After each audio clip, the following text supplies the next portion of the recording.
Avez-vous été déprimé? Avez-vous cru que c'était physique? Avez-vous pensé que vous étiez très fatigué? Que vous n'aviez aucun message? Êtes-vous devenu muet? Quand vous avez rencontré des âmes affamées, vous n'avez rien eu à leur dire? Vous avez cru avoir attristé le Seigneur? Ou bien quelqu'un est-il venu vous demander de l'aide et vous n'avez pas pu lui donner de réconfort? Ou bien encore certaines personnes sont-elles venues vous raconter certaines racontards en disant: «Savez-vous ce un tel a fait?» Ah vraiment? Ainsi, on cause, on médit et vous n'avez eu aucune puissance pour résister à l'ennemi et pour éteindre par une parole puissante et lumineuse cet esprit de bavardage, ces attaques de dépression que vous avez subies. Il y a eu des assemblées entre enfants de Dieu où cet esprit de dépression, de ténèbres est tombé sur les esprits, où on ne le refuse pas parce qu'on ne discerne pas l'activité de cette puissance de l'air autour de soi. Si vous êtes fatigué physiquement, ce n'est pas une raison pour que votre esprit soit ligoté. Vous êtes du côté de la victoire, unis au Christ victorieux. Sachez donc attendre. Enfants de Dieu qui connaissez le Seigneur vivant, levez-vous et prenez votre place en esprit dans le Seigneur. Et rejetez loin de vous ce nuage des ténèbres, d'opposition, ce nuage de dépression qui vous oppresse, qui vous mène dans des contrées étrangères, sombres. Réveillez-vous.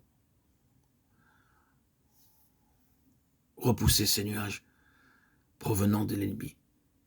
Maintenez dans votre esprit la victoire.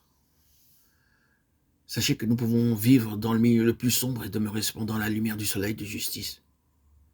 Il existe une sphère au-dessus de la sphère des ténèbres, et c'est là qu'est notre place. La puissance de l'air signifie une atmosphère chargée et impénétrable. Et au-dessus de cette sphère se trouve la lumière où le Fils de Dieu est assis en attendant que ses ennemis soient réduits à lui servir de marchepied. Hébreux 10:13. Quand vous priez, oh, si tu ouvrais les cieux et si tu descendais, Ésaïe 64:1, vous priez Dieu de descendre à travers cette atmosphère chargée et impénétrable.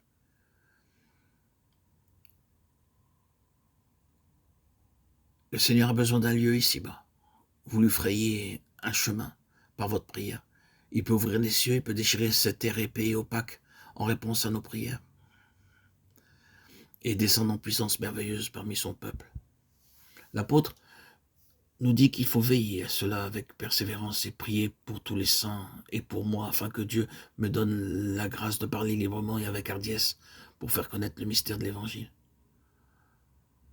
Mais Paul, je croyais que tu avais reçu le baptême du Saint-Esprit, tu n'as pas besoin de nos prières pour que ta bouche s'ouvre hardiment, nous pourrions lui dire. Mes chers amis, mes frères et sœurs en Christ, Paul savait ce qui en était de cette guerre. Aucun homme ne peut prêcher l'Évangile si le diable peut l'arrêter. Et cependant, vous avez laissé cet homme parler en chair sans l'aider par vos prières. Vous avez laissé l'ennemi le tromper, l'induire à prêcher un évangile qui n'est pas l'évangile. Vous avez blâmé l'homme et vous n'avez pas compris que la puissance qui l'a aveuglé, qui l'a détourné du vrai chemin, était dans les airs. Il ne connaissait sans doute pas suffisamment la puissance de Dieu pour pouvoir résister à ces forces de l'air.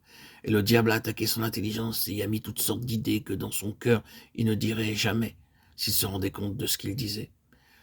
Il y a des hommes qui crucifient le Seigneur Jésus de nos jours et qui se couperaient la main s'ils en étaient conscients. Il y a des hommes qui aiment le Seigneur Jésus, qui disent des choses qui ne viennent pas de son évangile, et cela sans le savoir. Et pour moi, dit Paul, afin que Dieu me fasse la grâce de parler librement, enfant de Dieu, si vous voyez un homme prêchant le véritable évangile aujourd'hui, voyez un homme que le diable attaquera puissamment, il emploiera toutes les ruses possibles pour l'attirer hors de la vérité. Priez donc pour les messagers de Dieu, priez pour ces hommes prêchant en chair, priez qu'ils puissent vivre dans la lumière du calvaire. Priez, enfants de Dieu, priez. Mais priez cette prière de victoire, cette prière de puissance, cette prière qui reçoit ce qu'elle demande. Priez cette prière qui lie le diable et qui peut délivrer les âmes. Que Dieu nous guide et que dorénavant nous soyons fortifiés dans le Seigneur et que par sa force toute puissante, nous résistions pour tenir ferme dans le mauvais jour contre les puissances des ténèbres qui contestent chaque pas en avant de l'Église, afin que le corps de Christ arrive à cette position de victoire dans son Seigneur glorifié.